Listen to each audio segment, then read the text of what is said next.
नमस्कार दोस्तों, सुरेन हिंदी क्लास में आज शिक्षण विधियों के चैप्टर में अंतिम चैप्टर है नाटक शिक्षण के उद्देश्य और उसकी विधियां। नाटक हमने सारे शिक्षण जो है वो पढ़ लिए हैं। गद्य शिक्षण, पद्य शिक्षण, व्याकरण शिक्षण, रचना शिक्षण, कहानी शिक्षण और नाटक शिक्षण, ये अंतिम शिक्षण है। इसके उद्देश्य और विधियां पढ़ेंगे, फिर इसके बाद में इसके प्रश्नोत्तर और अन्य जो टॉपिक हैं वो पढ़ेंगे। नाट्य शिक्षण के उद्देश्यों में संवाद एवं अभिनय कला में कुशलता प्राप्त करना, यानी संवाद और अभिनय कला में कुशलता प्राप्त करना, छात्रों को मानवीय चरित्रों से परिचित कराना, छात्रों की अभिव्यक्ति कौशल को विकसित करना, यानी छात्रों की जो अभिव्यक्ति कौशल होता है, बोलने का कौशल, उसको विकसित करना इसका प्रमुख उद्देश्य है।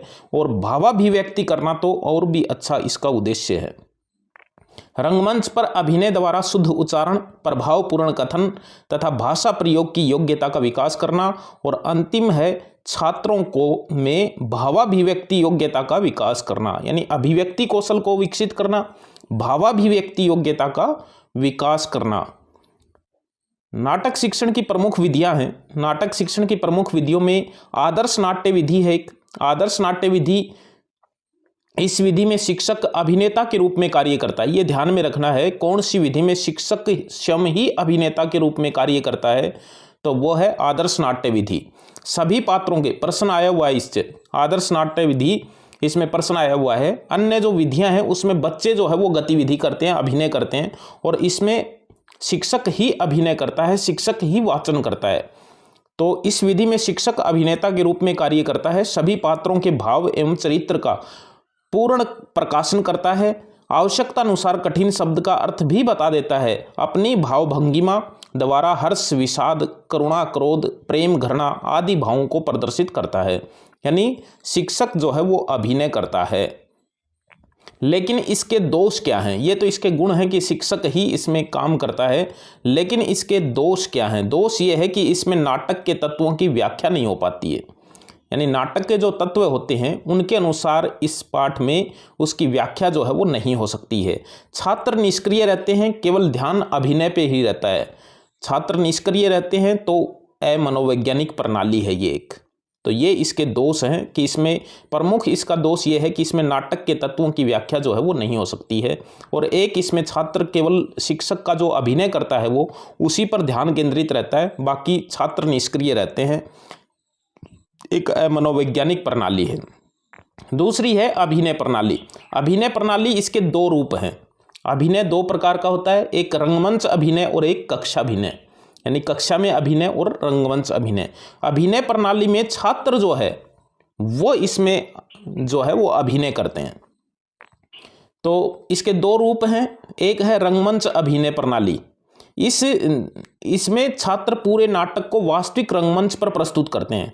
प्रभावपूर्णता की दृष्टि से यह प्रणाली ठीक है, पर कक्षा शिक्षण की दृष्टि से व्यावहारिक नहीं है। इसमें समय, शक्ति एवं धन तीनों की अधिक आवश्यकता होती है, इसलिए ये एक उपयुक्त विधि नहीं है।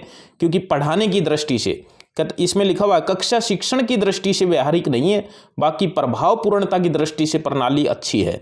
तो ये इसमें वास्तविक रंगमंच पर ही नाटक को छात्रों द्वारा प्रस्तुत किया जाता है, तो इसमें छात्र जो है वो खुश रहते हैं, लेकिन वास्तविक शिक्षण जो है वो इसमें नहीं हो पाता है। दूसरी है इसमें कक्षा अभिनय प्रणाली। कक्षा अभिनय प्रणाली देखिए, कक्षा अभिनय यानी इसमें शिक्षक छात्रों को नाटक की भूमिकाएं देते हैं, यानी शिक्षक खुद ही भूमिका देता है छात्र को कि तुम ये भूमिका करोगे, तुम ये भूमिका करोगे, और छात्र अपनी अपनी भूमिका के अनुसार नाटक का वाचिक व कायिक अभिनय करते हैं।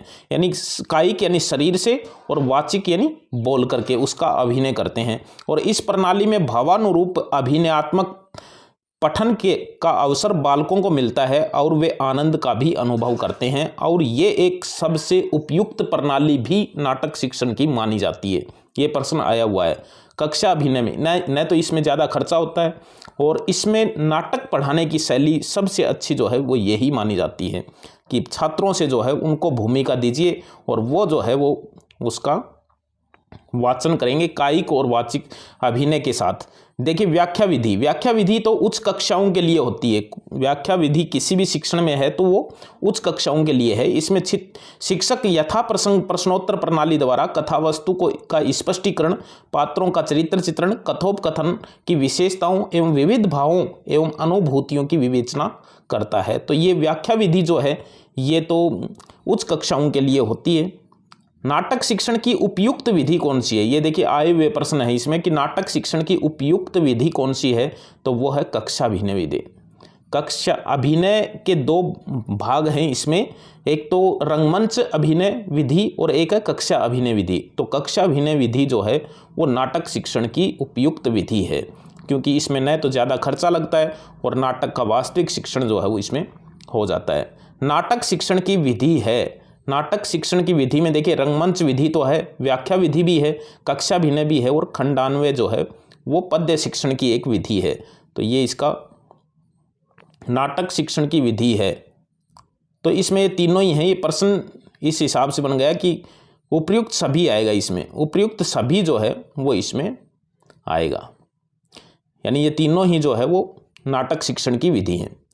तीसरा प्रश्न है किस शिक्षण में भावाभिव्यक्ति की योग्यता का विकास किया जाता है, तो भावाभिव्यक्ति की योग्यता का विकास जो है वो इसमें नाटक शिक्षण में जो है वो आया है। चौथा प्रश्न है नाटक शिक्षण की कौन सी विधि में शिक्षक स्वयं ही वाचन एवं अभिनय करता है, तो ये हमने इसमें पढ़ा नाटक शिक्षण की जो प्रथम विधि पढ़ी है आदर्श नाट्य विधि, इसमें शिक्षक जो है वो खुद ही एक अभिनेता के रूप में कार्य करता है। तो इसमें वाचन और अभिनय दोनों शिक्षक ही करता है, तो आदर्श नाट्य विधि जो है वो इसका उत्तर होगा।